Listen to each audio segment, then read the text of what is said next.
को गालियां दे रहा था। दिखाई देता है कि एक गठीली लड़की मिस लिन को थप्पड़ मार रही थी, लेकिन मिस लिन कुछ भी नहीं बोलती। तभी याओ तेजी से कमरे में घुसता है और ये दृश्य देखकर हैरान हो जाता है। सारे बॉडीगार्ड उसे रोकते हुए अंदर घुसते हैं। याओ जोर से चीखता है, तुम कौन हो जो इस तरह अंदर आकर हमारे पेशेंट को मार रहे हो? एक बॉडीगार्ड उसे रोकते हुए कहता है, देखो बच्चे, ये तुम्हारा मामला नहीं है, एक शरीफ लड़के की तरह बाहर निकल जाओ। याओ उसका हाथ झटकता है और फिर उसे उठाकर पटक देता है। बाकी बॉडीगार्ड भी अब उसे पूरी तरह घेर लेते हैं और हमला शुरू कर देते हैं, लेकिन याओ उन्हें धूल चटाता है और सीधे एक मुक्का मारता है। कुछ ही पलों में उसने सारे बॉडीगार्ड्स को धराशायी कर दिया। वो गठीली लड़की बहुत गुस्से में कहती है, अब तुम कौन हो? कोई फर्क नहीं पड़ता, आज कोई भी यहाँ आए, लिन तुम्हें कोई नहीं बचा सकता। तुमने मेरे भाई को जहर दिया था जो तुम्हारा मंगेतर था, अब तुम दूसरे लड़के के साथ इसे छुपा रही हो। मैं ऐसी हरकत नहीं होने दूंगी। जब वो लिन को मारने जा रही थी तभी कोई ताकतवर हाथ उसका हाथ पकड़ लेता है। याओ मिस लिन के सामने आकर उन्हें बचाने की कोशिश करता है। वो पीले बालों वाली लड़की कहती है, तुम चरित्रहीन औरत, अब तुम इस छोटे से लड़के को भी फंसाने लगी हो, क्या तुम्हें शर्म नहीं आती? मिस लिन याओ से कहती है, देखो तुम्हें इन सब में पढ़ने की जरूरत नहीं है, ये थोड़ी देर यहाँ रहने के बाद चली जाएगी। याओ कहता है, देखो मुझे कोई फर्क नहीं पड़ता, जब दूसरे लोग मुझ पर हमला कर रहे थे आपने मुझे सामना करना सिखाया। अब मुझे नहीं पता कि आप गलत हैं या सही, लेकिन मैं आपकी रक्षा करूंगा। मिस लिन पूरी तरह हैरान हो जाती है, फिर वो एक मुस्कान देती है। वो सोचती है, बाहर सभी लोगों ने मुझे सिर्फ अपमानित और शोषित किया है, किसी ने भी मेरे बारे में एक बार भी नहीं सोचा। मुझे लगने लगा था कि अब मैं अकेले सब कुछ कर सकती हूँ, मुझे किसी की जरूरत नहीं। उसकी आंखों से आंसू निकलने लगते हैं और आज एक छोटा सा अस्पताल का नर्स मेरे लिए खड़ा हो रहा है, सिर्फ इसलिए कि मैंने उसके साथ एक कॉन्ट्रैक्ट किया, या शायद मैंने उसे थोड़ा मानसिक समर्थन दिया। फिर वो एक मुस्कान के साथ याओ को इसके लिए धन्यवाद कहती है। वो पीले बालों वाली लड़की आगे बढ़ते हुए कहती है, तुम तो बस एक छोटा सा नर्स हो, तुम्हें इतनी हिम्मत कि तुम एक क्रिमिनल को बचाने की कोशिश करो। याओ गंभीर होते हुए कहता है, देखो यहाँ सभी लोग इलाज के लिए आते हैं, चाहे वो हीरो हो या क्रिमिनल, और अगर तुम किसी को क्रिमिनल कहती हो तो वो क्रिमिनल नहीं बन जाता। वही वो गोरी ब्लॉन्ड लड़की अपने आसपास देखती है। उसके सारे बॉडीगार्ड धराशायी होकर पड़े हुए थे। अब वो याओ को किसी भी तरह रोक नहीं सकती थी। अपने दांत भींचते हुए कहती है, तुमने इस लड़के को क्या खिला दिया है? तुम एकदम से नीच औरत बन गई हो। पता नहीं मेरा भाई क्या देखकर तुमसे शादी करने को राजी हुआ था। मिस लिन पहली बार बोलती है, देखो यानरू, अपने शब्दों पर ध्यान दो। तुम हमेशा मुझे गालियां देती हो और भला बुरा कहती हो, क्या यही तुम्हारे परिवार का संस्कार है? गोरी बालों वाली गुस्से में आगे बढ़ती है और कहती है, तुम चरित्रहीन, अब तुम्हें इतनी हिम्मत हो गई कि मेरे साथ जुबान लड़ाओ। और जब वो मुक्का मारने ही वाली थी तभी दोबारा उसका हाथ कोई पकड़ लेता है। ये याओ था। लड़की गुस्से में कहती है, तुम्हें पता भी है मैं कौन हूँ, तुम्हें इसका बहुत खौफनाक सजा मिलेगा, मेरी बात याद रखना। मिस लिन कहती है, तो बताओ अब तुम्हारे साथ क्या किया जाए? क्या तुम्हें हम रात में फेंक कर आए? भाई याओ अभी भी उसका हाथ पकड़े हुए था और वो कहता है, मुझे कोई दिक्कत नहीं है। सुनहरे बालों वाली डरते हुए पसीने में लथपथ कहती है, तुम ऐसा नहीं कर सकते, तुम्हें पता भी है मैं कौन सी फैमिली से हूँ, तुम्हारा 7 पुश्ते 1 मिनट में बिक जाएंगी। लिन जोर से बोलते हुए उसे चुप कराती है और फिर एक मुस्कान के साथ कहती है, देखो मैं चूहे जैसी गंदी चीज से अपना हाथ गंदा नहीं करना चाहती, तो चलो निकल जाओ, और हाँ अगली बार सावधानी से रहना, पता नहीं तब मेरा मन बदल जाए। याओ उसे छोड़ दो, और याओ उसे छोड़ भी देता है। वो सुनहरे बालों वाली लड़की कुछ गालियां देती हुई कहती है, मैं तुम लोगों को देख लूंगी, और वो घर से निकल जाती है। फिर मिस लिन याओ की तरफ देखकर उसकी मदद के लिए धन्यवाद कहती है। याओ मिस लिन के गाल की लाल चोट देखकर उसे छूता है और कहता है, क्या तुम्हें दर्द तो नहीं हो रहा? मिस लिन मजाक मजाक में कहती है, हाँ बहुत ज्यादा दर्द हो रहा है, मुझे भाई याओ की जरूरत है। याओ शर्माते हुए कहता है, लगता है अगर थोड़ा सा ठंडी बर्फ दी जाए तो ये जल्दी ठीक हो जाएगा, रुको मैं अभी लाता हूँ। मिस लिन हाथ से ओके का इशारा करती है। बाहर दिखाया जाता है कि एक ऊंची बिल्डिंग की छत पर कोई खड़ा था। वो एक स्नाइपर थी और वो कहती है, लगता है मामला अभी के लिए निपट चुका है, मैं अब यहाँ से जा सकती हूँ। फिर दिखाया जाता है कि मिस लिन असल में याओ से नहीं बल्कि उसी दूर के स्नाइपर से साइन लैंग्वेज में बात कर रही थी। कुछ समय बाद याओ बर्फ का पैक लाकर मिस लिन का इलाज करता है। लिन पहले दर्द के कारण थोड़ा आवाज निकालती है, जैसे धीरे धीरे करो, ज्यादा तेज मत दबाओ, प्लीज थोड़ा सॉफ्टली। और याओ भी कहता है, हाँ मैं कोशिश कर रहा हूँ। बाहर से ये आवाजें सुनकर सारे लोग काफी असहज हो रहे थे। कुछ पल बाद लिन अपने हाथ से ही बर्फ का पैक पकड़ने लगती है और कहती है, सच में इतना जल्दी जल्दी? मेरा दर्द लगभग चला गया। भाई याओ कहता है, आपके जितने भी फैमिली मेंबर और दुश्मन हैं, आपको लगता है कि अब तो एक बॉडीगार्ड और एक नर्स रखनी पड़ेगी। मिस लिन हंसते हुए कहती है, अरे नाना, तुम हो ना मेरा 2 in 1। याओ शर्माते हुए कहता है, वो मैं बोलना भूल गया था। अब से मैं आपको ट्रीट नहीं कर पाऊंगा। मुझे फिर से डॉक्टर विभाग के अंदर शिफ्ट कर दिया गया है। लिन गुस्से में कहती है, ये सब उस चालाक डायरेक्टर बाई ने किया ना। भाई याओ मिस लिन के पास बैठते हुए कहता है, आपने इन कुछ दिनों में मेरी बहुत मदद की है। आपकी वजह से ही मेरे पास ये नर्सिंग की नौकरी थी और उन्होंने मुझे हॉस्पिटल से नहीं निकाला। लेकिन मैं बचपन से डॉक्टर बनना चाहता था, तो मुझे छोटा भाई समझकर माफ कर दीजिए। तभी मिस लिन कहती है, तो फिर क्या तुम अब नहीं आओगे? मेरी तबीयत सच में खराब है, मुझे तुम्हारी देखभाल की जरूरत है। और फिर वो रोने लगती है, क्योंकि इस कठोर दुनिया में एक अच्छा इंसान मिलना बहुत मुश्किल है। याओ उसे चुप कराते हुए कहता है, ऐसा मत रो, मैं जरूर हर दिन तुम्हें देखने आऊंगा। मिस लिन उसे एक गर्मजोशी भरा आलिंगन देती है और कहती है, हाँ तुम्हें आना ही पड़ेगा, नहीं तो मैं खाना नहीं खाऊंगी। भाई याओ उससे मिलने का वादा करता है। फिर सीन बदल कर दिखाया जाता है कि हॉस्पिटल के दूसरे कोने में एक मीटिंग रूम है, जहां डायरेक्टर बाई एक रिपोर्ट देखती हुई कहती है, तो नंबर 5 रूम का पेशेंट के सिर पर बहुत गहरी चोट लगी थी और एक ऑपरेशन के जरिए उसके दिमाग का खून का थक्का निकाला गया। लेकिन उसके बाद से पेशेंट 2 बार कोमा में जा चुका है। एक डॉक्टर कहता है, हाँ डायरेक्टर बाई, अब सिर्फ आप ही हमें इस स्थिति से बाहर निकाल सकती है, कृपया हमारी मदद कीजिए। दूसरा डॉक्टर कहता है, ये ऑपरेशन मैंने किया था, अगर ये पेशेंट मर गया तो पूरा इल्जाम मेरे ऊपर आएगा और मेरे ऊपर केस भी हो सकता है, जो मेरी प्रमोशन रोक देगा और 1 साल बाद मेरी रिटायरमेंट भी है, उसका पैसा भी मुझे नहीं मिलेगा। डायरेक्टर बाई बहुत गुस्से में कहती है, यहाँ एक मरीज मर रहा है और तुम्हें प्रमोशन और पैसों की पड़ी है, तुम लोग इतने निर्दयी कैसे हो सकते हो? उसी समय एक नर्स आती है और कहती है,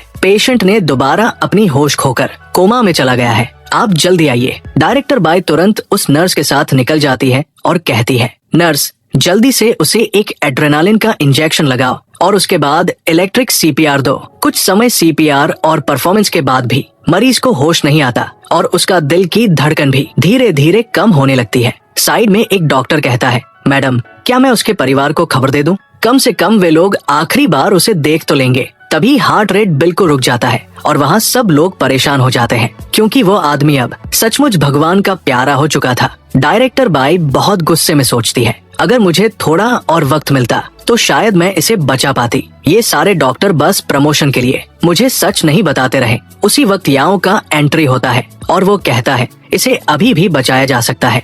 बिना समय बर्बाद किए हमारा नायक चेतावनियों को नजरअंदाज कर मरीज को बचाने के लिए कमरे में घुसता है। नाराज डायरेक्टर उसे तुरंत रुकने का आदेश देता है, चेतावनी देता है कि इसके लिए उसे गिरफ्तार किया जा सकता है। लेकिन हमारा नायक डायरेक्टर की चेतावनी को पूरी तरह नजरअंदाज कर प्रक्रिया जारी रखता है। एक डॉक्टर फिर सिक्योरिटी गार्ड्स को उसे कमरे से हटाने का आदेश देता है, लेकिन वे अनिश्चित होकर वही खड़े रहते हैं। हमारा नायक अपनी कला का उपयोग कर उस आदमी की जान बचाने की तैयारी करता है। उस आदमी की आंखें अचानक खुल जाती है। सभी की हैरानी में मरीज बिस्तर पर बैठ जाता है और खांसने लगता है। कमरे में मौजूद सभी लोग जो देखते हैं उससे स्तब्ध हैं, समझ नहीं पाते कि ये कैसे संभव है। गुस्से में हमारा नायक डायरेक्टर को मरीज का इलाज जारी रखने और हार न मानने को कहता है। डायरेक्टर जल्दी से संभलता है और प्रक्रिया जारी रखने को सहमत होता है। हम अस्पताल के वाइस डायरेक्टर के ऑफिस को देखते हैं। एक डॉक्टर घबराहट में आता है और बताता है कि हमारे नायक ने आईसीयू में एक मरीज को जगा दिया।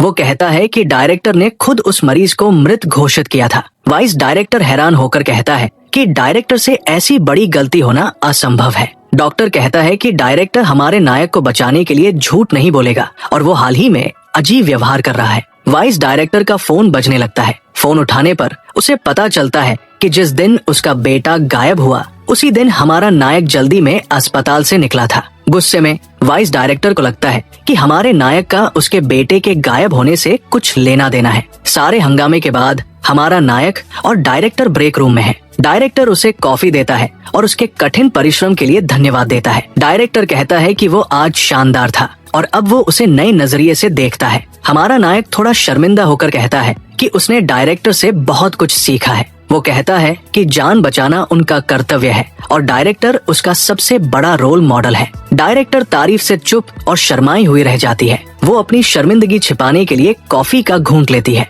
हमारा नायक मौका देखकर डायरेक्टर से कहता है कि वो उसे पसंद करता है। वाइस डायरेक्टर आता है और हमारे नायक की तारीफ करता है, उसे चमत्कारी डॉक्टर कहता है। हमारा नायक विनम्र बनने की कोशिश करता है, कहता है कि डॉक्टर्स के तौर पर वे जानते हैं कि मृत को जिंदा करना असंभव है। वाइस डायरेक्टर उसे नम्र न होने को कहता है क्योंकि उसने अस्पताल को सम्मान दिलाया है और उसे इनाम मिलेगा। हमारा नायक वाइस डायरेक्टर के रवैये से हैरान है और सोचता है कि वो क्या चाहता है। वो फिर डायरेक्टर की तारीफ करता है कि उसने हमारे नायक को अस्पताल में रखने पर जोर दिया। वो हमारे नायक का स्वागत करता है और कहता है कि उसे उससे बहुत उम्मीदें हैं। वाइस डायरेक्टर फिर बताता है कि अब से हमारा नायक आईसीयू मरीज का जिम्मेदार होगा। डायरेक्टर नाराज होकर वाइस डायरेक्टर के फैसले पर सवाल उठाता है कि हमारे नायक को खास मरीज के केस पर क्यों रखा। वो कहता है कि मरीज 5 साल से कोमा में है और हमारा नायक उसे ठीक नहीं कर पाएगा। वाइस डायरेक्टर उसकी चिंता को नजरअंदाज करता है और दोनों को बात करने की बजाय मरीज को देखने को कहता है। लेकिन जाने से पहले वो हमारे नायक से पूछता है कि क्या उसने पिछले 2 दिनों में उसके बेटे को देखा है। हमारा नायक ठंडे लहजे में मना करता है, कहता है कि उसने किसी को नहीं देखा। वाइस डायरेक्टर कहता है कि उसका बच्चा थोड़ा सा जिद्दी है, पता नहीं कहाँ पर गया होगा। लेकिन जाने से पहले अपने विचारों में वाइस डायरेक्टर धमकी देता है कि अगर उसने जो जानता है वो नहीं बताया तो उसे पछताना पड़ेगा। वाइस डायरेक्टर के जाने के बाद हम पूरी तरह खाली अस्पताल के गलियारे को देखते हैं। वाइस डायरेक्टर एक जरूरी कॉल करता है, बहुत चिंतित दिखता है। फोन के दूसरी तरफ एक आदमी पूछता है कि क्या ये अस्पताल का डॉक्टर है। वाइस डायरेक्टर पुष्टि करता है और कहता है कि उसे कुछ बहुत जरूरी बताना है। वो बताता है कि एक घमंडी नया डॉक्टर उसके पिता की देखभाल कर रहा है और उसे डर है कि सबसे बुरा हो सकता है। फोन पर आदमी गुस्से में चिल्लाता है कि अगर उसके पिता को कुछ हुआ तो अस्पताल के सभी लोग भुगतेंगे। एक दुष्ट मुस्कान के साथ वाइस डायरेक्टर कहता है कि वो हमारे नायक को न सिर्फ नौकरी से निकलवाएगा बल्कि जेल भी भिजवाएगा। खास मरीज के पास पहुंचकर कमरे में बूढ़े आदमी को बिस्तर पर देखते हैं जो कोमा में है। एक नर्स उसकी देखभाल कर रही है। डायरेक्टर नर्स को बाहर जाने को कहता है ताकि वे मरीज की जांच कर सके। फिर वो मरीज का चार्ट हमारे नायक को देता है जो उसे ध्यान से पढ़ता है। रिपोर्ट में लिखा है कि वो अचानक कोमा में चला गया और कई डॉक्टर उसे बचाने में नाकाम रहे। वो चार्ट की जानकारी देखता है लेकिन कुछ खास नहीं मिलता। फिर हमारा नायक अपने तरीके आजमाने का फैसला करता है और मरीज की नब्ज जांचता है। डायरेक्टर हैरान होकर पूछता है कि क्या उसने पारंपरिक चिकित्सा पढ़ी है। वो कहता है कि बूढ़े आदमी के टेस्ट देखे हैं और ये चमत्कार है कि वो अभी जिंदा है। हमारा नायक कहता है कि उसकी नब्ज बहुत तेज है, जैसे वो सिर्फ सो रहा हो। शायद ये आत्मा खोने की बीमारी हो। डायरेक्टर भ्रमित होकर पूछता है कि ये आत्मा खोने की बीमारी क्या है। वो बताता है कि किंवदंती के अनुसार इंसान की 7 आत्माएं होती हैं और एक के खोने से मौत हो सकती है। वो निष्कर्ष निकालता है कि मरीज ने शायद अपनी आत्मा खो दी है। डायरेक्टर हैरान होकर कहता है कि ये उसके सीखे हुए सबक के खिलाफ है और पूछता है कि इसे कैसे ठीक करें। हमारा नायक कहता है कि आत्मा को वापस बुलाना होगा। कमरे का माहौल तनावपूर्ण हो जाता है। डायरेक्टर हैरान होकर पूछता है कि क्या वो वाकई मरीज की आत्मा को बुलाएगा। हमारा नायक कहता है कि उसे मरीज की कोई निजी चीज चाहिए। डायरेक्टर पुष्टि करता है कि कोट मरीज का है। कोट लेकर हमारा नायक आंखें बंद करता है और बुदबुदाने लगता है। उससे सुनहरा प्रकाश निकलता है। डायरेक्टर प्रभावित होकर सोचता है कि ये चिकित्सा नहीं बल्कि जादू जैसा लगता है। तभी वो चौंक कर हमारे नायक को बताता है कि मरीज हिला। हमारा नायक मुस्कुराकर कहता है कि उसका तरीका काम कर रहा है। कमरे का दरवाजा जोर से खुलता है और एक गुस्सैल आदमी चिल्लाता हुआ आता है। पूछता है कि वे उसके पिता के साथ क्या कर रहे हैं। पीछे वाइस डायरेक्टर विजयी मुस्कान के साथ खड़ा है। हमारा नायक शांति से पूछता है कि क्या वो मरीज का बेटा है। वाइस डायरेक्टर चिल्लाकर कहता है कि उसे किसी का इलाज नहीं करना चाहिए। वो डायरेक्टर की ओर मुड़कर उसे साथी होने का आरोप लगाता है। फिर वो मरीज के बेटे को भरोसा दिलाता है कि डॉक्टर को निलंबित किया जाएगा और परिवार उस पर मुकदमा कर सकता है। हमारे नायक को समझ आता है कि ये वाइस डायरेक्टर की साजिश है। शांति से वो कहता है कि वाइस डायरेक्टर ने ही उसे केस की जिम्मेदारी दी थी। आत्मविश्वास के साथ वो कहता है कि मरीज अब जागने वाला है। वो बूढ़े आदमी के चेहरे पर जोर से थप्पड़ मारता है। डायरेक्टर और बाकी लोग हमारे नायक के इस अप्रत्याशित कदम से हैरान हैं। वाइस डायरेक्टर मन ही मन खुश होता है। सोचता है कि उसने अपनी कब्र खुद खोदी। मरीज का बेटा गुस्से में हमारे नायक पर उसके पिता पर हमला करने का आरोप लगाता है। वो उसे कॉलर से पकड़कर वाइस डायरेक्टर को तुरंत निकालने का आदेश देता है, लेकिन हमारा नायक शांत रहता है और कहता है कि मरीज का पिता अब जागने वाला है। तभी मरीज खांसने लगता है। सभी हैरान रह जाते हैं। वाइस डायरेक्टर घबरा जाता है, उम्मीद करता है कि बूढ़ा आदमी अब न जागे, और मरीज हरी गंदगी वाइस डायरेक्टर के चेहरे पर उगल देता है। चेहरा गंदगी से ढक जाता है और वाइस डायरेक्टर बदबू की शिकायत करता है। हैरान बेटा अपने पिता के पास जाता है और पूछता है कि क्या ये सचमुच हो रहा है। बूढ़ा आदमी आंखें खोलता है और कमजोर आवाज में पानी मांगता है। डायरेक्टर जल्दी से उसे उठाकर पानी का गिलास देता है। बेटा अपने पिता को जागा देख भावुक हो जाता है, जबकि वाइस डायरेक्टर गुस्से में है। पिता पूछता है कि उसका बेटा उसे ऐसे क्यों देख रहा है। बेटा कहता है कि वो 5 साल से कोमा में था। फिर बूढ़ा आदमी अपने बेटे के सफेद बाल देखता है और कहता है कि उसने इस दौरान बहुत कष्ट सहे होंगे। पिता और बेटा भावुक गले मिलते हैं। खुशी के पल के बाद मरीज हमारे नायक की ओर मुड़ता है और पूछता है कि क्या वो उसका नया डॉक्टर है, लेकिन वाइस डायरेक्टर बीच में बोलता है, भरोसा दिलाता है कि वो उस डॉक्टर का ख्याल रखेगा जिसने उस पर हमला किया। बूढ़ा आदमी गुस्से में पूछता है कि किसने कहा कि हमारे नायक ने उस पर हमला किया, क्योंकि असल में वो उसका रक्षक था। वो बताता है कि कोमा में भी वो सब सुन सकता था और वो थप्पड़ उसे मरने से बचाने के लिए जरूरी था। बेटा अफसोस के साथ हमारे नायक से माफी मांगता है, कहता है कि वो उनके परिवार का रक्षक है और पूछता है कि क्या वो कुछ हमारे नायक के लिए कर सकता है। वो कहता है कि वाकई में एक चीज है जिसमें वो मदद कर सकता है। ये सुनकर मरीज का बेटा और डायरेक्टर हैरान हो जाते हैं कि उसने इतनी जल्दी मांग रख दी। हमारा नायक बताता है कि वो हमेशा से असली डॉक्टर बनना चाहता था, लेकिन कई कारणों से नहीं बन सका। ये देखकर कि उसका प्लान फेल हो गया, वाइस डायरेक्टर को पसीना छूटने लगता है। हमारा नायक कहता है कि उसके पास उसे लाइसेंस डॉक्टर बनाने की ताकत है। मरीज का बेटा हंसने लगता है और कहता है कि उसे नहीं लगा था कि हमारा नायक इतना सीधा होगा। वो डायरेक्टर की ओर मुड़कर हमारे नायक की काबिलियत के बारे में पूछता है और डायरेक्टर उसकी खूब तारीफ करती है। फिर वो वाइस डायरेक्टर से उसकी राय पूछता है और वो हकलाते हुए सहमति देता है। इसके बाद मरीज का बेटा वादा करता है कि हमारा नायक अब आधिकारिक कर्मचारी होगा और वाइस डायरेक्टर को सब कुछ संभालने को कहता है। डायरेक्टर हमारे नायक को नई नौकरी के लिए बधाई देती है और वो उत्साह से जश्न मनाता है। इतना खुश होकर वो डायरेक्टर को धन्यवाद देता है और उसे गले लगा लेता है, जिससे डायरेक्टर शर्मा जाती है। हमारा नायक छोटा सा क्यूट वर्जन खुशी से उछलता दिखता है। वो मौका देखकर डायरेक्टर को सेलिब्रेट करने के लिए बाहर चलने को कहता है, लेकिन एक नर्स बीच में आ जाती है। चिंतित चेहरा लिए नर्स बताती है कि बाहर बहुत सारे लोग डायरेक्टर को ढूंढ रहे हैं। वे अस्पताल से नीचे जाकर देखते हैं। एक रहस्यमयी आदमी सूट और चश्मे में लाल गुलाबों का बड़ा गुलदस्ता लिए दिखता है। सिर्फ एक नहीं बल्कि कई ऐसे ही लोग लग्जरी गाड़ियों के साथ हैं। डायरेक्टर और हमारा नायक इस हंगामे से हैरान है। एक आदमी पास आकर डायरेक्टर को उसका नाम लेकर गुलाब देता है। डायरेक्टर भ्रमित होकर गुलाब लेती है। गुलाबों के साथ उसे एक कार्ड मिलता है जिसमें शाम 7 बजे की डेट की ओथ है। उसका चेहरा गुस्से से लाल हो जाता है और वो निमंत्रण को पूरी ताकत से मसल देती है। हमारा नायक मजाक में कहता है कि उसकी डेट पहले से तय है। गुस्से में डायरेक्टर चिल्लाती है कि उसे नहीं पता वो किस डेट की बात कर रहा है और वो नहीं जा रही। फिर वो मुड़कर चली जाती है, जिससे हमारा नायक पूरी तरह कंफ्यूज हो जाता है। वो सोचता है कि क्या डायरेक्टर का मतलब था कि वो उसके साथ जश्न नहीं मनाएगी या वो कार्ड की बात कर रही थी। वे अस्पताल के अंदर वापस जाते हैं। अंदर मिस लिन ये तय नहीं कर पा रही कि उसके साथ बाहर जाने के लिए कौन सा कपड़ा पहने। वो हमारे नायक से पूछती है कि उसे कौन सा कपड़ा सबसे अच्छा लगता है। सवाल से वो पूरी तरह शर्मा जाता है और जम जाता है। मिस लिन उसका मुंह खुला देखकर माथे पर हल्की चपत मारती है कि वो ध्यान क्यों नहीं दे रहा। हमारा नायक हकलाते हुए कहता है कि वो हर चीज में खूबसूरत लगती है। मिस लिन पास आकर उसके कान में फुसफुसाती है कि अगर वो हर चीज में खूबसूरत लगती है तो उसे बिना कपड़ों के सोच कर देखे।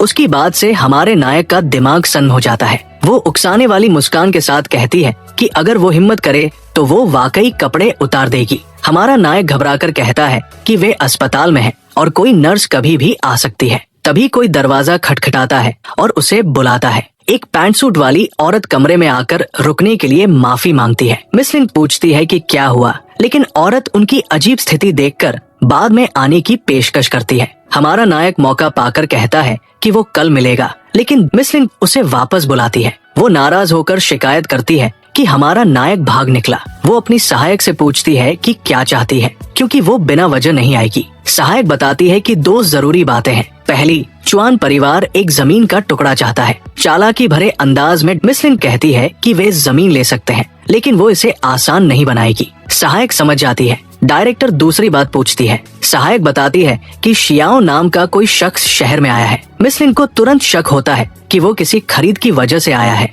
और सहायक पुष्टि करती है कि उसने फूल भी भेजे हैं। ये उसे चिंता में डाल देता है, क्योंकि अगर ये सच है तो हमारा नायक बड़ी मुसीबत में पड़ सकता है। इस बीच हमारा नायक घड़ी देखता है और कहता है कि वो अपने पहले दिन आधिकारिक डॉक्टर देर नहीं करेगा। अचानक गलियारे में नर्सों का समूह उसे प्रमोशन की बधाई देता है। कंफ्यूज होकर वो पूछता है कि क्या हुआ और क्या वाइस डायरेक्टर ने वाकई वादा निभाया। एक नर्स उसे अपना फोन दिखाती है और कहती है कि अस्पताल के ग्रुप चैट में सबने घोषणा देखी और उसे फिर से बधाई देती है। फोन लेकर वो घोषणा देखता है और पुष्टि करता है कि ये झूठ नहीं था, उसे वाकई प्रमोशन मिला। खुश होकर वो नर्सों को धन्यवाद देता है और जश्न के लिए सबके लिए चाय खरीदने की बात कहता है। गलियारे में आगे बढ़ते हुए उसे और लोग बधाई देते हैं। अब सभी लोग हमारे नायक का बहुत सम्मान करते हैं। वो सोचता है कि इस दुनिया में सिर्फ सफल लोग ही सम्मान पाते हैं। वो डायरेक्टर बिंग के ऑफिस के दरवाजे पर पहुंचता है ताकि इस शानदार मौके के लिए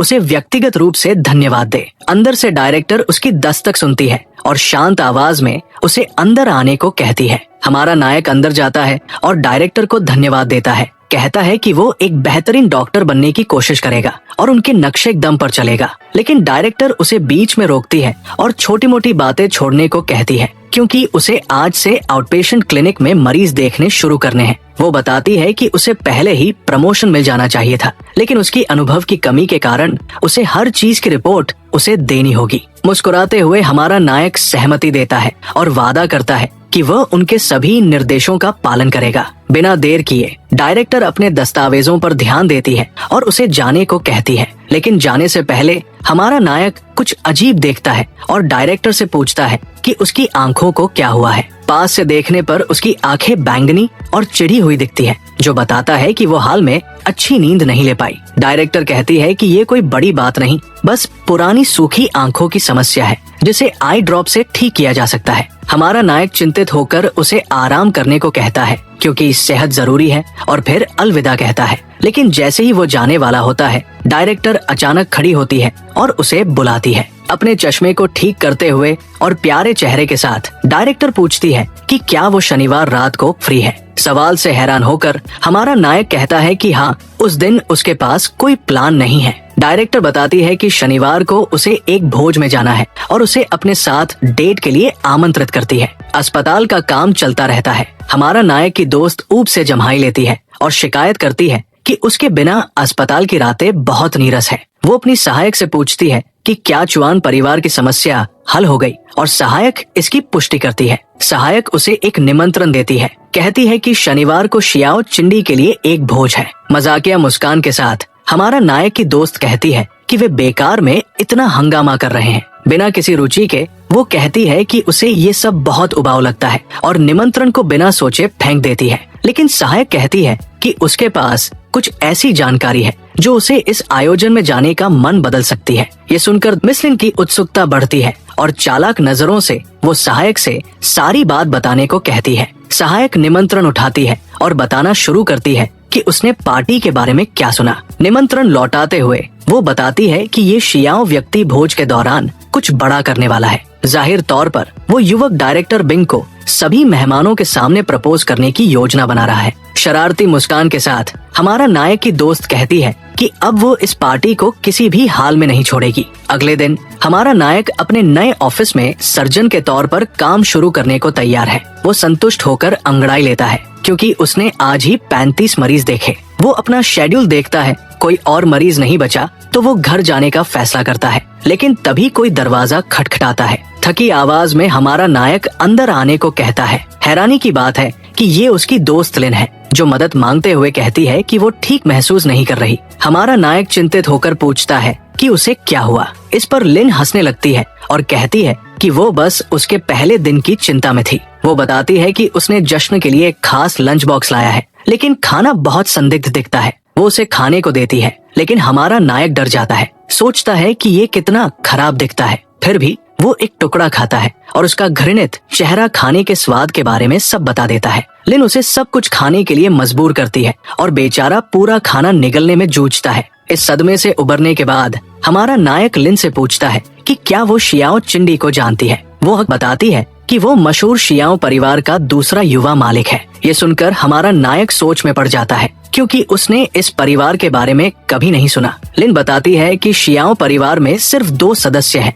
लेकिन उनके एक रक्षक की वजह से कोई उनसे पंगा नहीं लेता। ये सुनकर हमारा नायक उत्सुक हो जाता है और पूछता है कि ये रक्षक कौन है। वो बताती है कि परिवार का रक्षक शियाओ जू है, जो चिंडी का बड़ा भाई है और बहुत डरावना इंसान है। वो कहती है कि वो युद्ध का देवता है और 10 लाख सैनिकों की सेना का नेतृत्व करता है। हालांकि चिंडी अपने भाई जितना ताकतवर नहीं है, फिर भी वह एक जीनियस है और उसने अरबों का साम्राज्य बनाया है। फिर भी उसकी एक बड़ी कमजोरी है। वो कहती है कि अपने ताकतवर भाई की वजह से युवा मालिक बहुत घमंडी और परेशानी वाला है। लिन बताती है कि चिंडी डायरेक्टर बिंग का पहला प्यार है, जिससे हमारा नायक हैरान हो जाता है। इस वजह से वह उसे डायरेक्टर से दूर रहने की चेतावनी देती है, क्योंकि युवा मालिक बहुत पॉजेसिव है और उसे ये पसंद नहीं आएगा। हमारा नायक कुछ कहने की कोशिश करता है, लेकिन लिन उसे बीच में रोकती है और निराश होकर पूछती है कि क्या वो पहले से ही डायरेक्टर के लिए गिर गया है। घबराते हुए हमारा नायक कहता है कि वो सिर्फ उत्सुक था,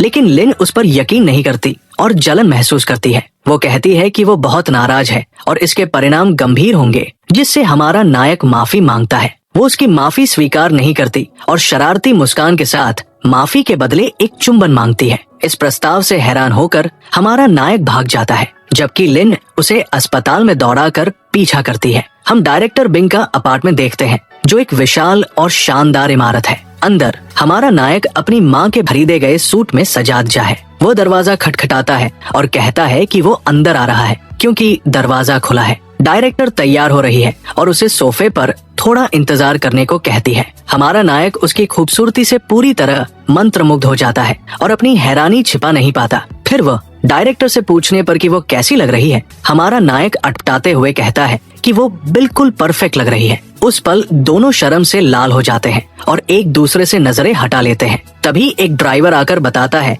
कि उनकी गाड़ी तैयार है। इसके बाद वे एक लिमोसिन में बैठकर आयोजन स्थल की ओर रवाना हो जाते हैं। वहां पहुंचने पर जगह अमीर और महत्वपूर्ण लोगों से भरी होती है, सभी ऊंचे वर्ग के शानदार कपड़ों में सजे हुए। पहुंचने पर हमारे नायक को लगता था कि ये बस एक साधारण डिनर है, लेकिन उसे एहसास होता है कि ये अमीरों की असली दुनिया है। डायरेक्टर पास आकर हमारे नायक का हाथ पकड़ती है ताकि वे साथ चल सके। मुस्कुराते हुए वो एक अप्रत्याशित प्रस्ताव रखती है और उसे सिर्फ एक दिन के लिए उसका बॉयफ्रेंड बनने को कहती है, जिससे हमारा नायक हैरान रह जाता है। वो घबराकर डायरेक्टर के मंगेतर के बारे में सोचता है और ये कितना गलत है। मुख्य प्रवेश द्वार पर पहुंचने पर कुछ सिक्योरिटी गार्ड्स उनके सामने सम्मान से झुकते हैं। डायरेक्टर गार्ड को निमंत्रण देती है, लेकिन स्टाफ बताता है कि हमारे नायक का नाम लिस्ट में नहीं है, इसलिए उसे अंदर जाने की इजाजत नहीं है। डायरेक्टर स्थिति से नाराज होकर कहती है कि वो उसे पार्टी में लेकर आई है। तभी 3 युवक आते हैं और आगे वाला डायरेक्टर को पहचान कर मजाकिया मुस्कान देता है।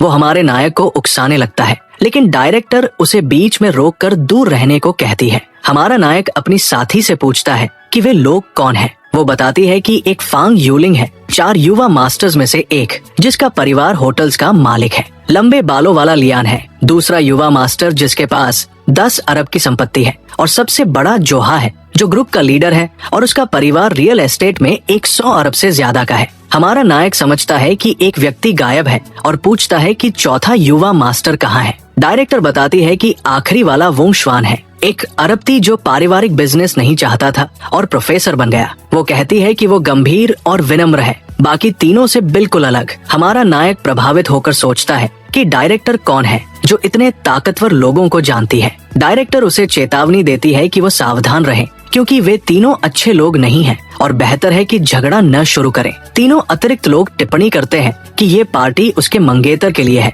और वो किसी दूसरे पुरुष के साथ अंदर नहीं जा सकती। बीच वाला युवक पास आकर कहता है कि आवारा कुत्तों को अंदर नहीं आने दिया जाता और वो खुद डायरेक्टर के साथ जाएगा। हमारा जोड़ा उसकी हिम्मत से हैरान है और डायरेक्टर पूछती है कि उसका उन शब्दों से क्या मतलब है। वो मुस्कुराकर कहता है कि सिर्फ महत्वपूर्ण लोग ही अंदर जा सकते हैं ताकि कोई समस्या न हो। डायरेक्टर बिना डरे सवाल करती है कि जब वे महिलाओं को पार्टियों में लाए तब उसने कभी कुछ नहीं कहा। वो मुस्कुराकर जवाब देता है कि आज बात अलग है, इसलिए उन्होंने कोई नहीं लाया। तभी डायरेक्टर हमारे नायक का हाथ पकड़कर कहती है कि अगर ऐसा है तो वे जा रहे हैं। लेकिन अचानक एक रहस्यमयी आवाज हमारे नायक को बुलाती है और पूछती है कि वो वहाँ क्या कर रहा है। हमारा नायक हैरान होकर मुड़ता है और आवाज को पहचान कर उसे ड्रैगन किंग कहता है। एक बॉडीगार्ड के साथ एक बूढ़ा आदमी आता है और हमारे नायक को देखता है। तीनों युवक तुरंत अपना रवैया बदलकर बूढ़े आदमी का सम्मान के साथ स्वागत करते हैं। वो ग्रुप के लीडर से हाथ मिलाता है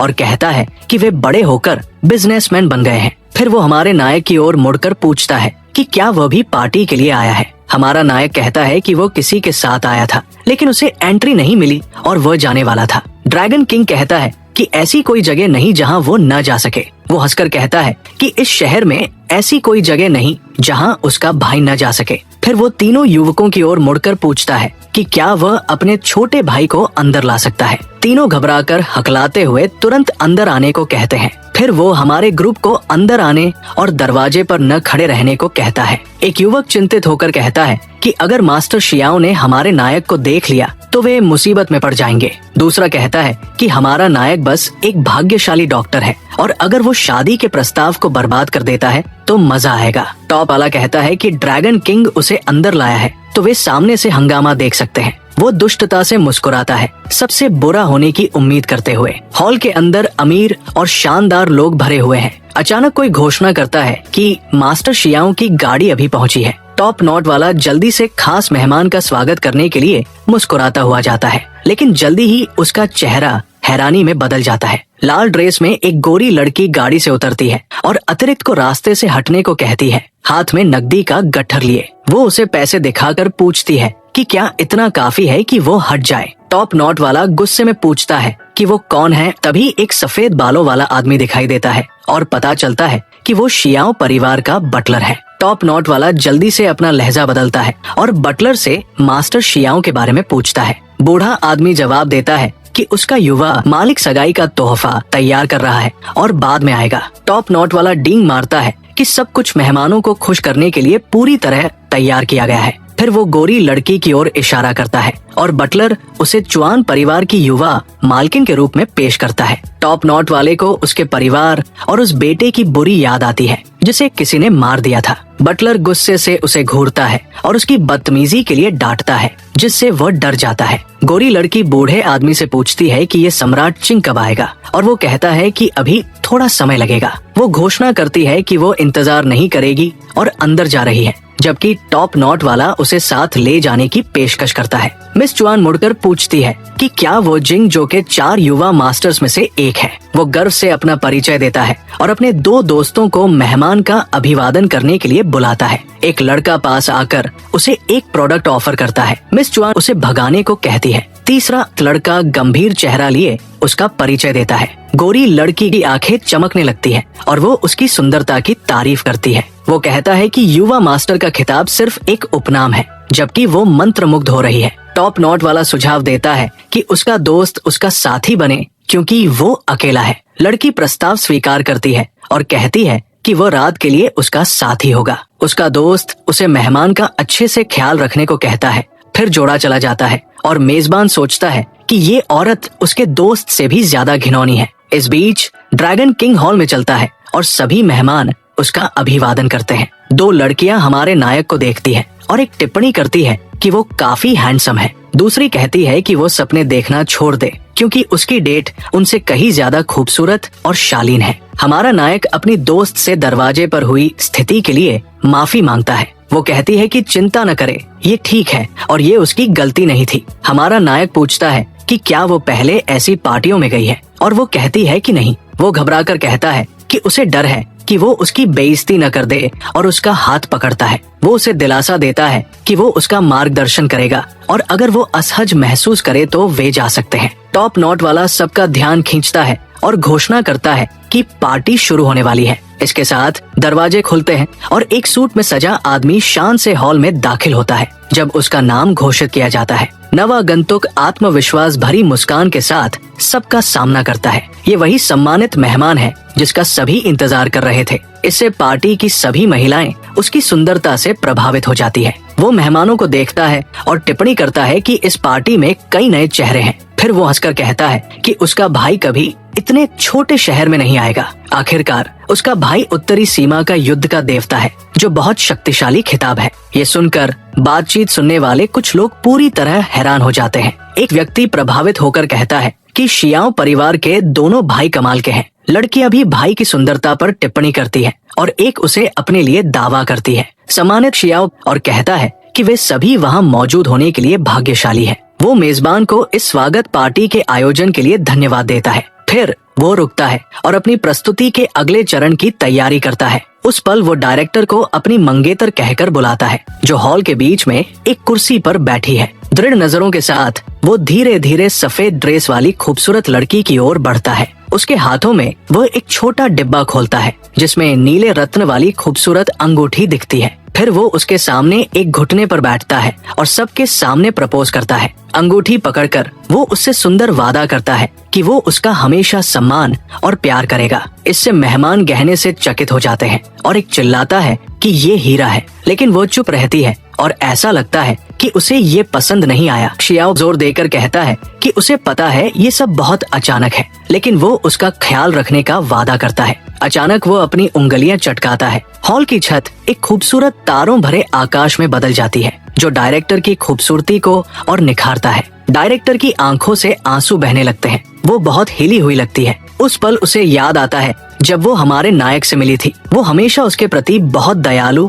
और विचारशील रहा था। डायरेक्टर को याद आता है जब हमारे नायक ने उसे ठंड से बचाने के लिए गर्म पेय दिया था। वर्तमान में वो शियाओ से कहती है कि अगर चीजें अलग होती तो वे साथ हो सकते थे। अचानक शियाओ पास आता है और उसे अपने साथ रहने की विनती करता है, लेकिन डायरेक्टर गुस्से में कहती है कि उनके साथ होना असंभव है। आंसू भरे चेहरे के साथ वो कहती है कि दोनों को अपने अपने रास्ते जाना चाहिए और खुश रहना चाहिए। शियाओ उसके शब्दों से सदमे में है और विश्वास नहीं कर पाता कि उसने क्या सुना। तभी टॉप नॉट वाला पास आता है और शियाओ से कुछ कहने की कोशिश करता है। सब सुनने के बाद शियाओ गुस्से में आकर पूछता है कि क्या यही वो खुशी है जिसकी वो बात कर रही है। वो डायरेक्टर की ओर इशारा करता है और पूछता है कि क्या उसकी खुशी उस आदमी यानी हमारे नायक के साथ है। वे दोनों हैरान हो जाते हैं और डायरेक्टर हमारे नायक का हाथ मजबूती से पकड़ लेती है। फिर वो दृढ़ नजरों से पुष्टि करती है कि उसकी खुशी इस आदमी के साथ है। शियाओ कहता है कि उसे नहीं पता वो क्या कह रही है।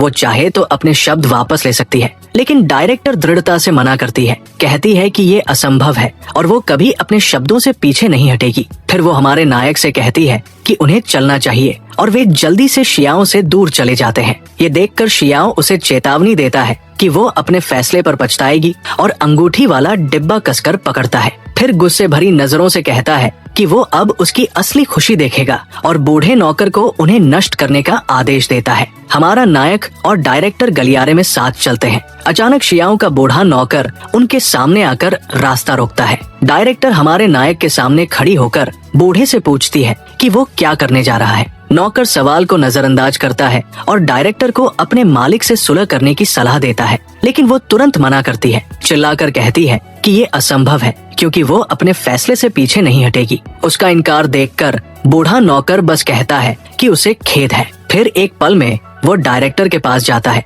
और उसके कंधे को छूता है। इसके साथ ही डायरेक्टर बेसुध होकर फर्श पर गिर पड़ती है। सोचती है कि उसके शरीर को क्या हुआ। हमारा नायक उसकी मदद के लिए दौड़ता है और नौकर से पूछता है कि उसने उसके साथ क्या किया। बूढ़ा जवाब देता है कि वो उसे छोड़ देगा, लेकिन पहले हमारे नायक से निपट लेगा। डायरेक्टर बेताब होकर चिल्लाती है कि वो भाग जाए और उसकी चिंता न करे। वो समझता है कि दुश्मन ताकतवर है, लेकिन हमारा नायक अपनी दोस्त को छोड़ने से इनकार करता है। शियाओ का नौकर गलियारे में खड़ा होकर उसे लड़ने की चुनौती देता है। तभी ड्रैगन किंग आता है और पूछता है कि मिस बे को क्या हुआ। तुरंत बाद वो खुद को प्रकट करता है और पूछता है कि क्या जोड़े को घर के लिए सवारी चाहिए। अचानक शियाओ अपने अधीनस्थ के साथ आता है और पूछता है कि ये दखल देने वाला बूढ़ा कौन है। टॉप नॉट वाला उसके कान में फुसफुसाता है, बताता है कि वो ड्रैगन किंग है। इससे सूट वाला आदमी हैरान होकर पूछता है कि क्या वो वाकई जिंघास के अंडरवर्ल्ड का राजा है। लेकिन बूढ़ा विनम्रता से जवाब देता है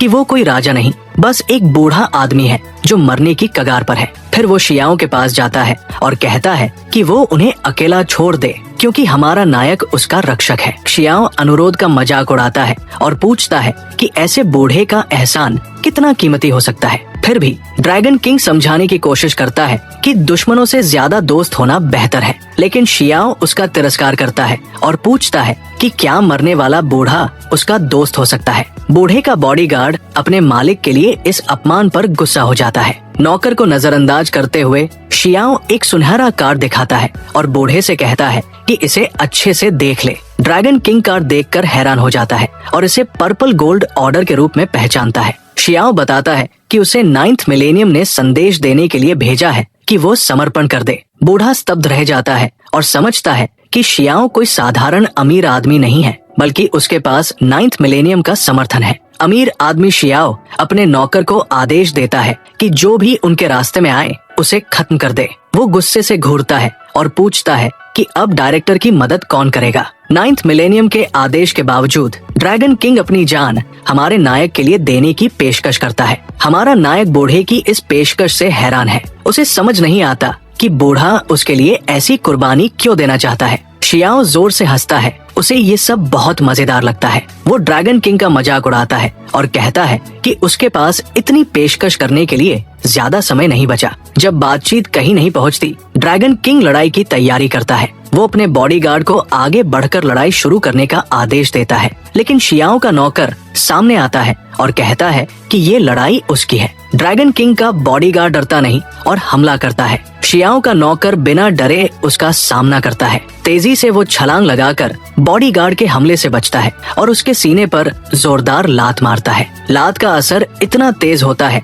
कि बॉडीगार्ड दूर जा गिरता है। बॉडीगार्ड खुद को संभालता है और टिप्पणी करता है कि ये बूढ़ा वाकई ताकतवर है। शियाओ परिवार का बूढ़ा नौकर बॉडीगार्ड को तिरस्कार से देखता है, लेकिन बॉडीगार्ड हार नहीं मानता और एक और मुक्का मारने के लिए आगे बढ़ता है। वो मुक्का मारता है, लेकिन बूढ़ा पहले ही उसका हमला चकमा दे चुका होता है। बॉडीगार्ड हैरान होकर देखता है कि बूढ़ा कहाँ गया। अचानक बूढ़ा छाया से निकलता है, हमले के लिए तैयार। इसके साथ बॉडीगार्ड को जोरदार चोट लगती है, जिससे वो बुरी तरह घायल हो जाता है। वो जमीन पर गिरता है, दुश्मन की ताकत से पूरी तरह हार जाता है। शियाओ का नौकर उसे उठाता है और उसकी बाहों को तोड़ने लगता है। फिर बूढ़ा उसका अपमान करता है, कहता है कि वो चावल के दाने से ज्यादा कुछ नहीं। वो पूरी ताकत से बॉडीगार्ड को लात मारता है, जिससे वो उड़ जाता है, लेकिन जमीन पर गिरने से पहले हमारा नायक उसे पकड़ लेता है। शियाओ का नौकर हमारे नायक की ओर मुड़ता है और कहता है कि अब उसकी बारी है। तभी ड्रैगन किंग आता है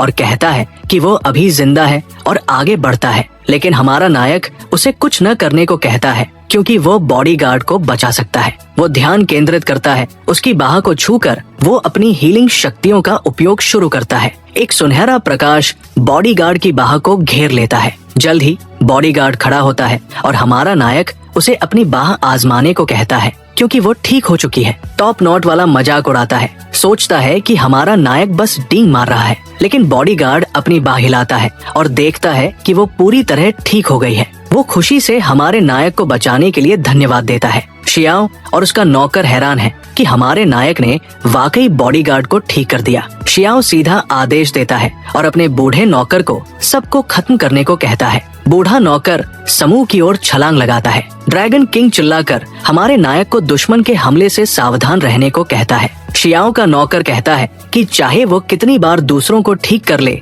उन्हें फिर से तोड़ा जा सकता है। ड्रैगन किंग बचाव की कोशिश करता है, लेकिन उसे चोट लगती है और वो पीछे गिर जाता है। वो घुटनों पर गिरकर हल्का खांसता है। मुश्किल से वो खड़ा होता है और पूछता है कि ये इतना ताकतवर नौकर कौन है। शियाओ का नौकर उसे घूरता है और कहता है, मरने वाला आदमी को मेरा नाम जानने की जरूरत नहीं। फिर वो हमारे नायक पर हमला करता है, कहता है कि अब उसकी बारी है, लेकिन बॉडीगार्ड सामने आता है और हमारे नायक को जितनी तेजी से हो सके भागने को कहता है। बूढ़ा नौकर मुस्कुराता है और कहता है कि इस बार वो बॉडीगार्ड को उसकी मौत के पास भेजेगा। अपने तेज नाखूनों के साथ वो बॉडीगार्ड को चीरने की तैयारी करता है। स्थिति देखकर बॉडीगार्ड चिल्लाता है कि हमारा नायक वहाँ से भाग जाए, लेकिन शियाओ का नौकर तेजी से बॉडीगार्ड के सीने पर घातक प्रहार करता है। बॉडीगार्ड जमीन पर गिर जाता है, पूरी तरह हार जाता है और बचाव का कोई मौका नहीं मिलता। ड्रैगन किंग को याद आता है कि ये नौकर कौन है और कहता है कि अब उसे उसकी पहचान पता है। वो बताता है कि ये बूढ़ा नौकर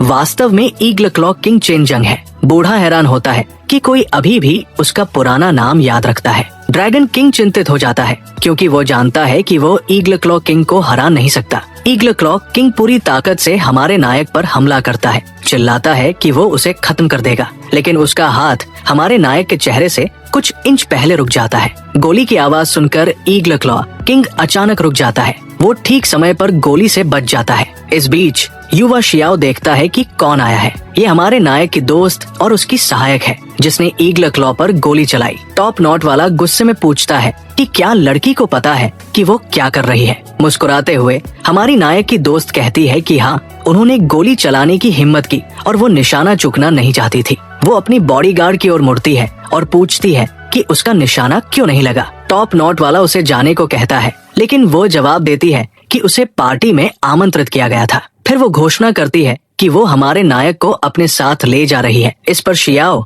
उससे सवाल करता है कि क्या वह भी हमारे नायक की रक्षा करने वाली है। वो शियाओं को नजरअंदाज करती है और पूछती है कि शियाओं के पास कितना सारे कुत्ते हैं, बट सभी का पॉइजन टीथ को निकाल दिया गया है। ये बस भौंक सकते हैं, काट नहीं सकते। इस अपमान को सुनकर टॉप नॉट वाला बहुत गुस्सा हो जाता है और गुस्से से कांपने लगता है। ये देखकर कि वो गुस्सा हो रहा है, सहायक टॉप नॉट वाले पर बंदूक तानती है और फिर ईगल क्लॉ बॉडीगार्ड को घूरता है और पूछता है कि क्या उसे सही में लगता है उसके होते हुए वो यंग मास्टर का दोस्त के ऊपर हमला कर भी पाएगा। इससे पहले कि वो जवाब दे पाए, बूढ़ा तेजी से उसकी ओर बढ़ता है, हमारी नायक की दोस्त पर निशाना साधते हुए। बॉडीगार्ड जमीन पर गिर जाती है, पूरी तरह हार जाती है और नौकर हमारी नायक की दोस्त पर झपटता है। बूढ़ा उसका ठोड़ी पकड़ता है और कहता है कि वो आमतौर पर औरतों के करीब नहीं जाता, लेकिन वो उसे उत्तेजित कर रही है। वो उसे उकसाता रहता है, उसके कंधे पर हाथ रखता है। ये देखकर कि बूढ़ा उसकी दोस्त के साथ छेड़छाड़ कर रहा है, हमारा नायक आखिरकार कुछ करने का फैसला करता है। बूढ़ा मुड़ता है और उसका मजाक उड़ाता है, पूछता है कि बिना ताकत के वो क्या कर सकता है। हमारा नायक बूढ़े के खुले हाथ पर मुक्का मारने की कोशिश करता है, लेकिन उसके मुक्के से एक विशाल ऊर्जा की लहर फटती है जिससे बूढ़ा उड़ जाता है और लिफ्ट की दीवार से टकराकर उसे तोड़ देता है। हमारा नायक गुस्से में खड़ा है कि उसने उसकी दोस्त के साथ छेड़छाड़ की। सभी देखने वाले उसकी ताकत से हैरान हैं और उसके नाम को आश्चर्य से चिल्लाते हैं। हारा हुआ शियाओ बेपरवाह रहता है। हमारा नायक अपनी दोस्त के पास जाता है और पूछता है कि वह ठीक है। शियाओ एक कुटिल मुस्कान देता है और हल्का हंसता है, स्थिति को मजेदार पाता है। वो कहता है कि उसे नहीं लगा था कि आज का दिन इतना रोमांचक होगा। हमारे नायक को बिल्कुल पसंद नहीं कि उन्होंने उसकी प्रिय के साथ छेड़छाड़ की। टॉप नॉट वाला शियाओ को कहता है कि उसे इसमें पढ़ने की जरूरत नहीं। वो कहता है कि ये उसका इलाका है और हमारे नायक ने वहाँ हंगामा करने की हिम्मत की। फिर वो अपने आदमियों को हमारे नायक को हमेशा के लिए खत्म करने का आदेश देता है। तुरंत अतिरिक्त लोग पूरी ताकत से हमारे नायक पर हमला करते हैं, लेकिन हमारा नायक आसानी से उन चौथे दर्जे के गुंडों को हरा देता है। एक तेज चाल में वो एक गुंडे का सिर पकड़कर जमीन पर पटक देता है और तुरंत बाद वो एक और गुंडे के चेहरे पर जोरदार मुक्का मारता है। कुछ ही सेकंड में सभी अतिरिक्त लोग हार कर बिखर जाते हैं। ये देखकर शियाओ और ड्रैगन किंग सोचते हैं कि ये युवक कौन है और इतना ताकतवर कैसे है। हमारा नायक बिना कुछ कहे देखता रहता है। टॉप नॉट वाला जो देखता है उससे पूरी तरह हैरान है। वो डर से पीछे हटता है और सोचता है कि इतना डरावना आदमी कहाँ से आया। अपने नौकर की कायरता देखकर शियाओ उसे तिरस्कार से घूरता है और उसे कचरा कहता है। वो कहता है कि हमारे नायक का प्रदर्शन उसे रोमांचित करता है, लेकिन वो उसे घुटने टेकने का आदेश देता है। हमारा नायक साफ और सीधा जवाब देता है, भाग जाओ। शियाओ मुस्कुराते हुए हमारे नायक के फैसले को दोष देता है। हमारा नायक उसे बकवास बंद करने और लड़ाई की चुनौती देता है। शियाओ कहता है कि हमारा नायक खुद को ज्यादा आंक रहा है। तभी ईगल क्लॉ किंग फिर से लड़ाई में लौटता है। बूढ़ा हमारे नायक के चेहरे पर सीधा मुक्का मारने की कोशिश करता है, लेकिन वो चकमा दे देता है। हमारा नायक तेजी से बूढ़े के नाजुक हिस्से पर लात मारता है। इस चोट से नौकर घुटनों पर गिर जाता है, भयंकर दर्द में। शियाओ हैरान है और जमीन पर पड़ा बूढ़ा उसे हमारे नायक से सावधान रहने की चेतावनी देता है। शियाओ को जो हुआ वो बिल्कुल पसंद नहीं। वो अपने नौकर को लात मारकर दूर फेंकता है और उसे बेकार कहता है। बूढ़ा पूरी ताकत से दीवार से टकराता है। फिर वो हमारे नायक की ओर मुड़ता है और कहता है कि आज उसे कोई भगवान नहीं बचा सकता। शियाओ पूरी ताकत से हमारे नायक पर हमला करता है। हमारा नायक उसके प्रहार का बचाव करने की कोशिश करता है, लेकिन चोट तेज होती है। इसके साथ वो जोर से पीछे गिरता है और फर्श पर औंधे मुंह पड़ता है। शियाओ डींग मारता है कि दुनिया में कोई उसकी ताकत का सामना नहीं कर सकता,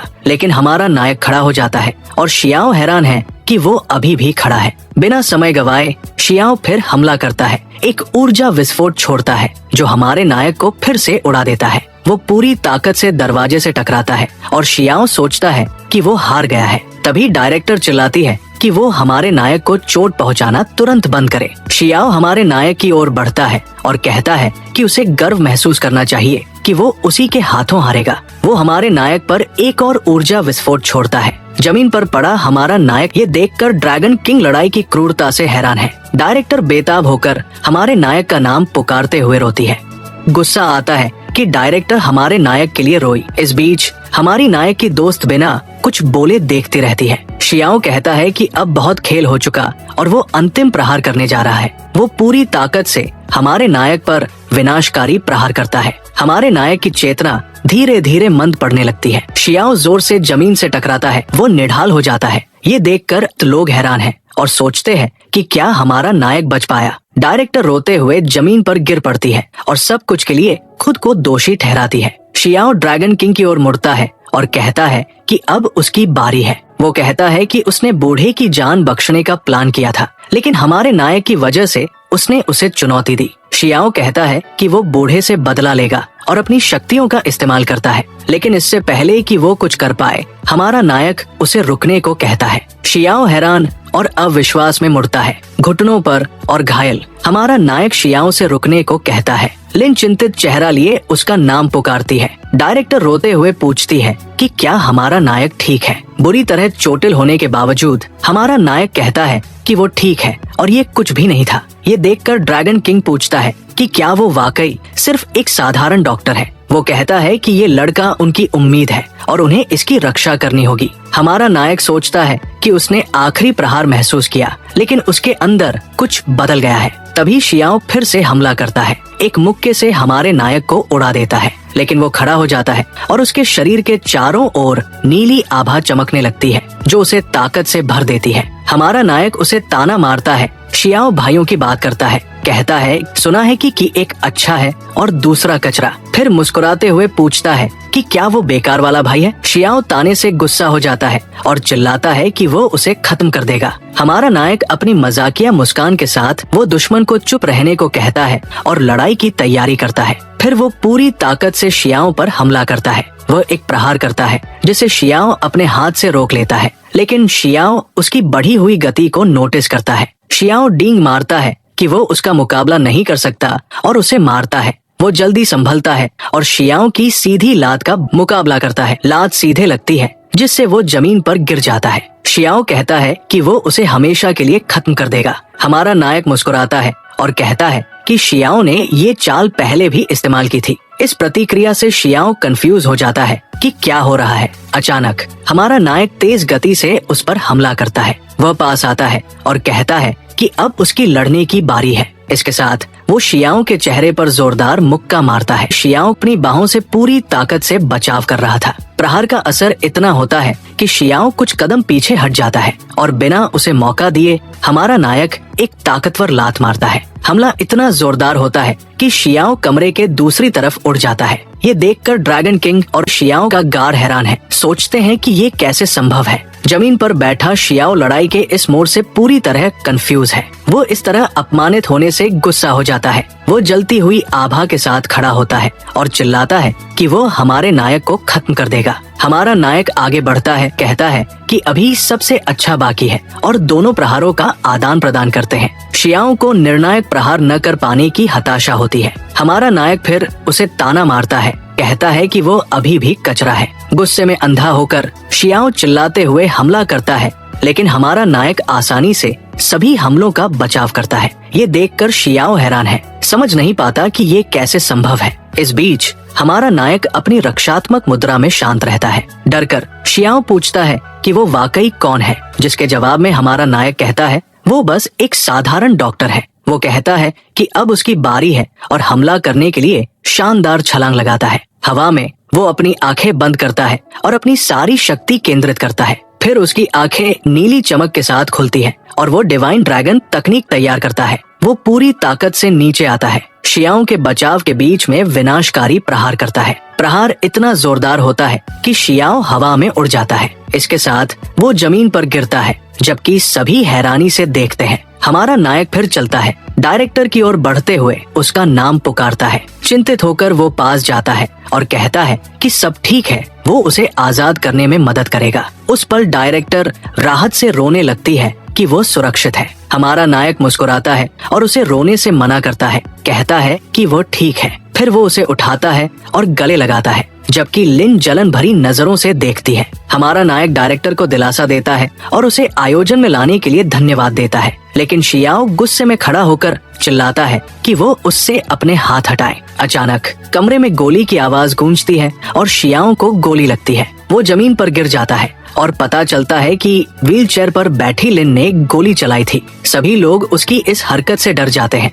लेकिन लिन ठंडी नजरों से कहती है कि जो भी उसका अपमान करता है उसका अच्छा अंजाम नहीं होता। बिना हिचकिचाहट वो ईगल क्लॉक किंग की ओर बंदूक तानती है और उसके माथे पर गोली मार देती है। बूढ़ा बेजान होकर जमीन पर गिर जाता है, जिससे कुछ डर से चीख उठते हैं। गोरी लड़की डर से छिप जाती है और कहती है कि लिन पागल है जो सबके सामने ऐसा कर रही है। इस पर लोगों का समूह फुसफुसाने लगता है, चिंतित कि अब वे एक गंभीर अपराध के गवाह बन गए हैं। टॉप नॉट वाला ध्यान से देखने के बाद एक आइडिया सोचता है। वो अपने एक दोस्त के पास जाता है और स्थिति सुलझाने का प्लान फुसफुसाता है। वो कहता है कि उसका दोस्त औरतों के साथ अच्छा है और वे इसमें साथ हैं, तो उसे ही इसे ठीक करने जाना चाहिए। उस पल हमारा नायक लिन के साथ जाने की तैयारी करता है, लेकिन तभी वो व्यक्ति पीछे से लिन को बुलाता है। लिन उस आदमी की ओर मुड़ती है और ठंडी आवाज में पूछती है कि वो उनसे क्या चाहता है। वो कहता है कि वो युवा मास्टर पर हमला करने के बाद ऐसे नहीं जा सकती और पूछता है कि वे इसे कैसे समझाएंगे, लेकिन लिन को उसकी बातों की परवाह नहीं और कहता है कि ये उनका प्रॉब्लम है तो वो खुद ही संभाल ले। लिन मजाकिया नजरों से पूछती है कि क्या उसे लगता है कि वो अकेले उसे रोक सकता है। जब वो जिम्मेदारी लेने से इनकार करती है,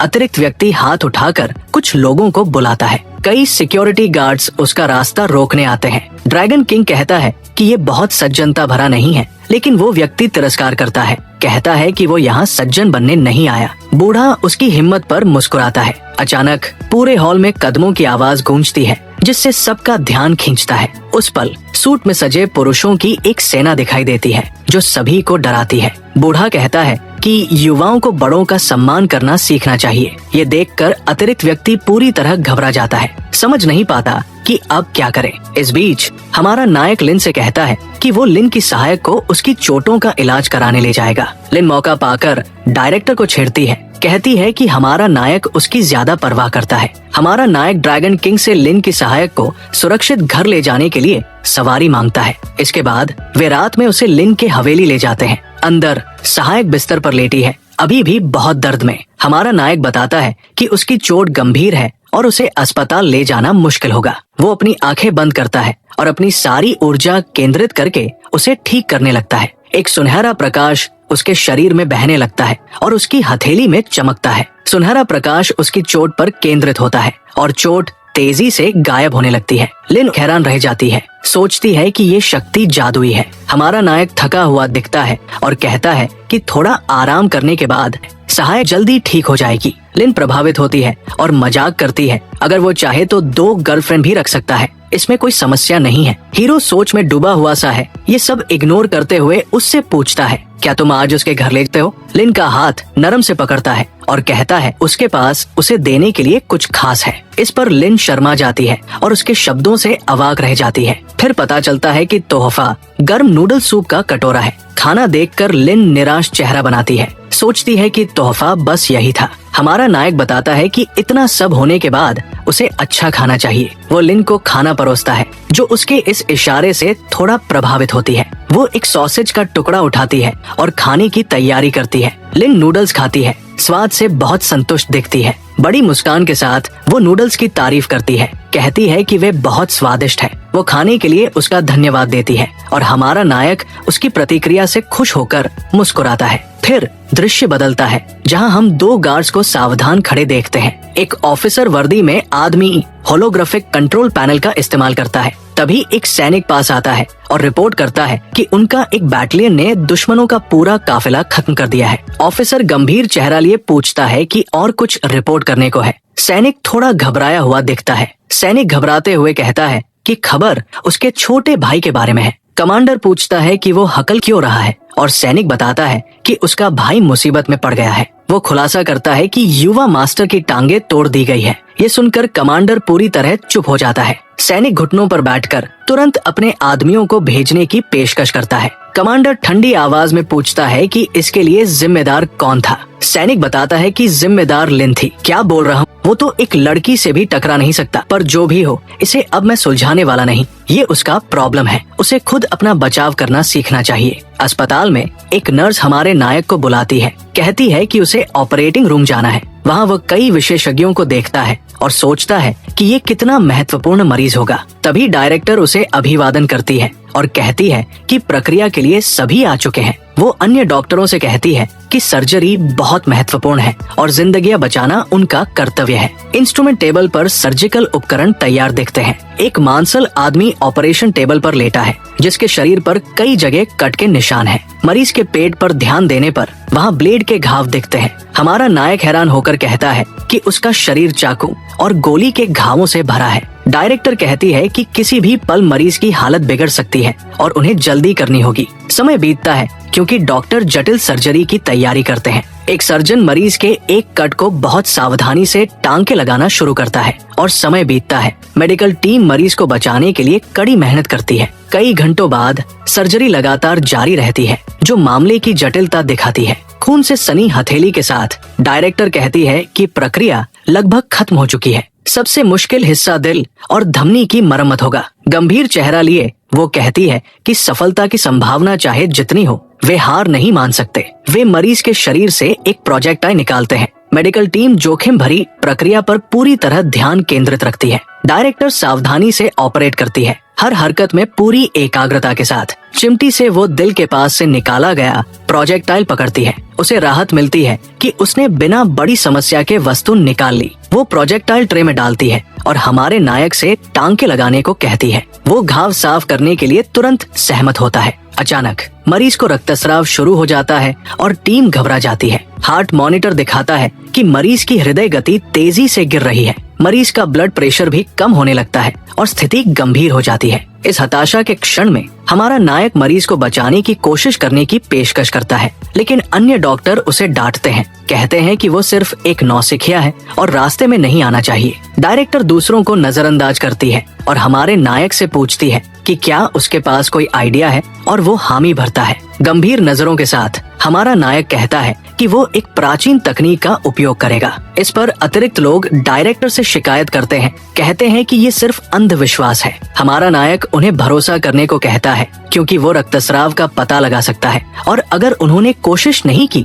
तो मरीज मर जाएगा। मेडिकल टीम चुप हो जाती है। इस जटिल स्थिति में क्या करना है ये समझ नहीं आता। थोड़ा सोचने के बाद डायरेक्टर हमारे नायक को देखती है और दृढ़ नजरों से कहती है कि उसे कोशिश करने दे। वो एक कटोरा लेकर अपनी उंगली पानी में डुबोता है और अनुष्ठान शुरू करता है। ध्यान केंद्रित करते हुए उसके हाथ और कटोरे से नीली ऊर्जा निकलने लगती है। वो इस ऊर्जा को मरीज के सीने पर सीधे दिल पर केंद्रित करता है। अचानक टीम हैरान हो जाती है क्योंकि मरीज का ब्लड प्रेशर स्थिर हो जाता है और रक्तस्राव रुक जाता है। तो लोग अविश्वास में हैं, सोचते हैं कि ये कैसे संभव है। प्रभावित होकर डॉक्टर कहते हैं कि हमारा नायक अविश्वसनीय है और कुछ उसका शिष्य बनने की मांग करते हैं, लेकिन डायरेक्टर उन्हें बीच में रोकती है, कहती है कि सर्जरी अभी खत्म नहीं हुई और जश्न इंतजार कर सकता है। ऑपरेटिंग रूम के दरवाजे पर साइन दिखाता है कि प्रक्रिया अभी चल रही है। इस बीच वेटिंग रूम में लंबे बालों वाला एक आदमी धैर्य से इंतजार करता है। फिर दरवाजा खुलता है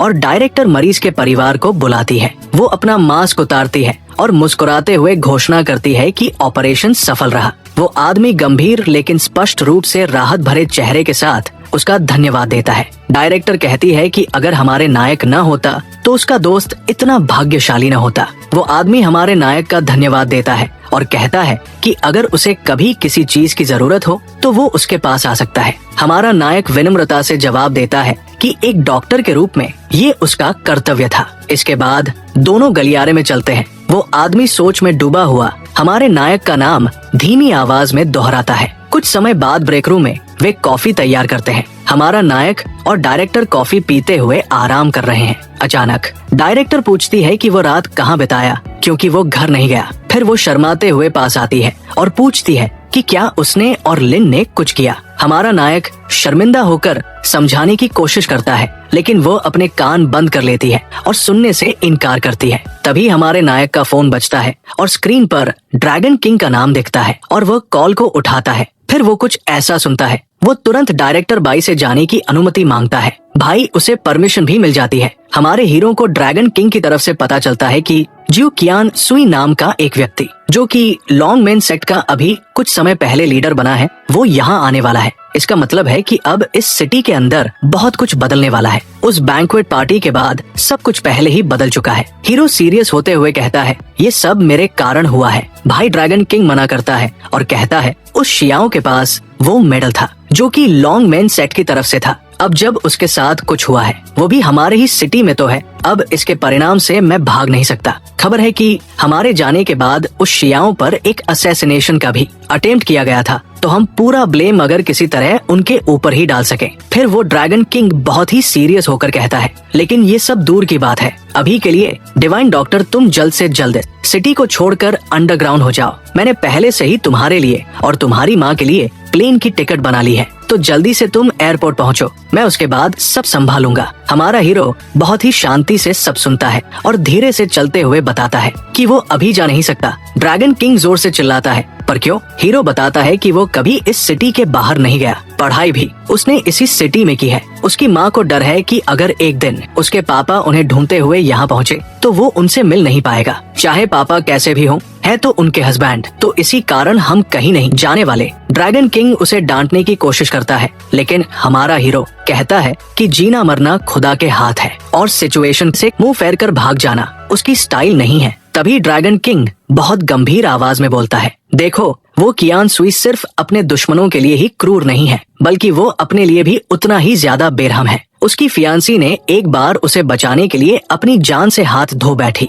तो कियान ने पूरा जीवन कुंवारा रहने का ठान लिया और अपने प्राइवेट पार्ट को उसकी समाधि पर काटकर उसी के साथ तोहफा बनाकर दफन कर दिया। हीरो इतनी डेडिकेशन देखकर हैरान हो जाता है। ड्रैगन किंग बोलता है, हाँ इसीलिए वो 14 प्रोविंस का हेड है। उसे रिस्पेक्ट देने के लिए पहले ही 2 टॉप लेवल के वॉर हीरो यहाँ पहुँच चुके हैं। हीरो भी उसकी तारीफ करता है और पूछता है कि वैसे ये बाई सुजिंग असल में कौन है? ड्रैगन किंग बताता है कि वो कैपिटल की बाई फैमिली से है। वो तुम्हारे बॉस डायरेक्टर बाई का एक कजिन है। हीरो हैरान होता है। वो पूछता है कि कियान सुई का क्या कोई दूसरा नाम भी है? ड्रैगन किंग बोलता है, हाँ काओ युआन। हीरो जल्दी में कॉल रखने के लिए कहता है और सोचता है कि वेटिंग रूम पर जो बैठा था उसका भी कुछ ऐसा ही नाम था। कुछ समय के बाद वो डायरेक्टर बाई का फैमिली हिस्ट्री देख पाता है। वह बाई बिंग की पोती है, जो कि पिक्चर में काफी बढ़िया लग रही थी, लेकिन यहाँ उसे डायरेक्टर का कजिन नहीं दिखाई देता और काओ युआन के बारे में भी उसे कोई जानकारी नहीं मिलती इंटरनेट पर। लेकिन वो तेजी से घर से निकलता है और वेटिंग रूम पर भागता है ताकि वो उस आदमी से मिल सके। कुछ समय बाद उसे हॉस्पिटल में कहीं पर भी वो आदमी नहीं मिलता और वो दौड़ लगाता है, सोचते हुए कि वो शायद ड्रैगन किंग के पास जा रहा होगा या फिर पहले ही पहुंच चुका होगा। तो वह भी उसी पते के लिए निकल पड़ता है। सीन शिफ्ट होता है ड्रैगन किंग के महल पर। ड्रैगन किंग एक छोटे बच्चे को बोलता है, तुम जो अंकल के साथ जाओ, वो तुम्हारा अच्छे से ख्याल रखेगा। छोटा लड़का रोते हुए कहता है, क्या आप नहीं चलोगे? ड्रैगन किंग बोलता है, तुम्हारे दादाजी को बाहर का खाना पसंद नहीं है, एलर्जी होती है। जब तुम बड़े हो जाओगे मुझसे मिलने आना, ठीक है? बच्चा रोते हुए दादाजी का गला लग जाता है और न जाने का जिद करने लगता है, लेकिन दादाजी उसे शांत करता है और ब्रेव बनने की सलाह देता है। फिर उठते हुए झो को बोलता है, मेरे पोते का अच्छे से ख्याल रखना, अब सब कुछ तुम्हारे ऊपर है। तभी कोई घर में एंटर करते हुए कहता है, क्या कोई लंबी ट्रिप पर जा रहा है? हाँ। ड्रैगन किंग जोर से चिल्लाता है, कौन हो तुम? अंदर कैसे आए? और वही असल में परिचय देता है कि वो ज्यू कियान सुई है। वो बहुत सारे बॉडीगार्ड के साथ आया था और वो बोलता है कि मुझे तुमसे कुछ ज्यादा इम्पोर्टेंट काम था तो मैं खुद ही यहाँ आ गया। ड्रैगन किंग का ग्रैंडसन हैरान हो जाता है जब वो अपने स्ट्रॉन्गेस्ट हीरो अर्थात दादाजी को उस नए आदमी के सामने घुटनों के बल ग्रीट करता हुआ पाता है। तभी ज्यू सुई सीधा बच्चे का रिएक्शन देखते हुए उसके सामने पहुंचता है और उसका नाम पूछता है। ड्रैगन किंग का पसीना सूखने लगता है। ये देखकर ज्यू सुई पूछता है, इसका कारण क्या है? क्या तुम्हें लगता है कि मैं अब इस बच्चे को छोड़ दूं? और कहता है, तुम्हारी जैसी गंदी सोच वालों के लिए तो ये समाज नष्ट हो रहा है। ड्रैगन किंग हल्की विनती के स्वर में कहता है, कृपया उसे छोड़ दो, जो भी करना है उसके साथ कर लो। वो बच्चा मेरा पोता है, झाओ यून है। वो आदमी खड़ा होता है और कहता है, मैंने सुना है कि तुम बहुत समय से इस सिटी पर राज कर रहे हो, पर इससे किसी को फायदा नहीं हुआ, किसी को नुकसान भी नहीं। इसका मतलब है कि तुमने कोई काम किया ही नहीं। तो अब समय आ गया है, रिटायर हो जाओ। और आगे कहता है, हाँ, यहाँ तुम बड़ा अच्छा बनने का दिखावा कर रहे हो, पर तुम्हारी वजह से हमें बहुत भारी नुकसान झेलना पड़ा है। तुम्हें इसका भरपाई करनी पड़ेगी। क्या तुम इसके लिए तैयार हो? तभी बॉडीगार्ड